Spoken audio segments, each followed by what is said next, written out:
पूरी दुनिया में अपने आप को मॉडर्न कहने वाले मुल्क यानी यूएसए, इंग्लैंड, ऑस्ट्रेलिया या जितने भी मुल्क हैं वो उस टाइम जंगल थे जब यहाँ पे डेमोक्रेसी की बात और वोटिंग की बात हो रही थी।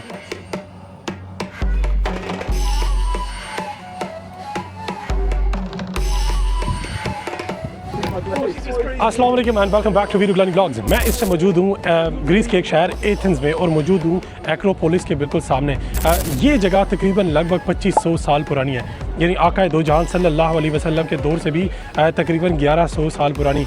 इनिशियली इसको बनाया गया एक अदद मंदिर और यहाँ पे बैठ के जिस टाइम पूरी दुनिया में 90% जंगल था तो यहाँ पे बैठ के पॉलिटिक्स की बात होती थी। उसके बाद ओटमन एम्पायर के आने के बाद इसको बना दिया गया एक अदद मस्जिद।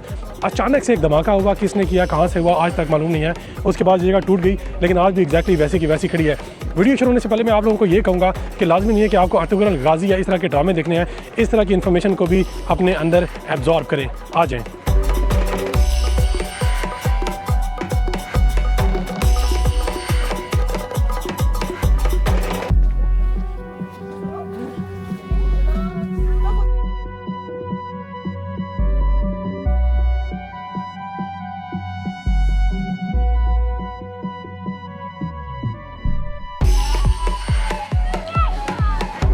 अब ज़रा सोचो, जब दुनिया के बहुत से इलाके जंगल थे, यहाँ डेमोक्रेसी का कॉन्सेप्ट पैदा हो रहा था, यहाँ से पार्लियामेंट, वोटिंग और मॉडर्न पॉलिटिक्स का आइडिया निकला।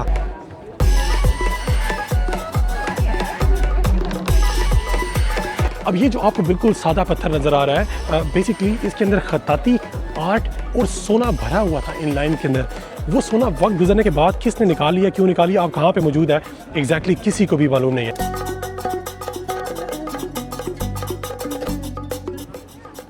अब एक्रोपोलिस का मतलब होता है अपर एरिया, यानी पूरी सिटी एथेंस का ये सबसे ऊंचा इलाका है और इसको अपर एरिया भी इसलिए कहा जाता है कि जब भी यहाँ के रिहायशियों को किसी तरह का ख़तरा महसूस होता था तो वो सब छुपने के लिए इसी जगह के ऊपर आ जाते थे और अपने आप को सेव करने की कोशिश करते थे।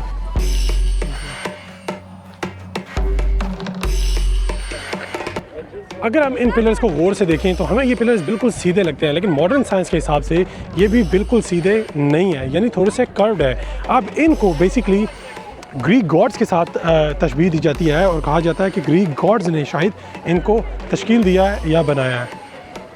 यहाँ पे आए लोगों की भीड़ से आप लोगों को अंदाज़ा हो सकता है कि ये जगह कितनी ज़्यादा इम्पोर्टेंट है।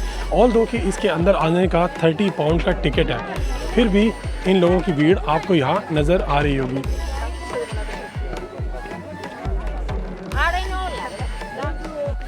Now imagine for a second कि ये जितनी भी पॉपुलेशन यहाँ पे है, जब इनको किसी भी तरह का ख़तरा महसूस होता था तो ये भागते हुए आते थे ऊपर और यहाँ पे पनाह लेते थे और इनको ये लगता था कि इस जगह के ऊपर इनको किसी तरह का ख़तरा नहीं है।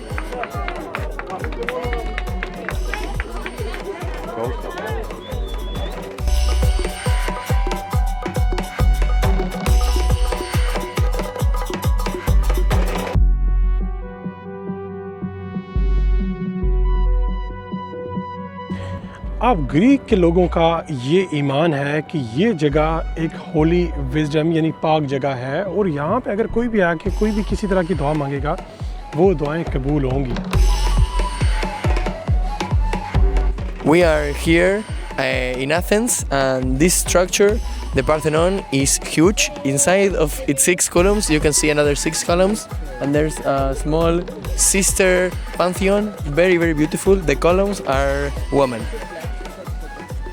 It's amazing. You have to come here and also subscribe.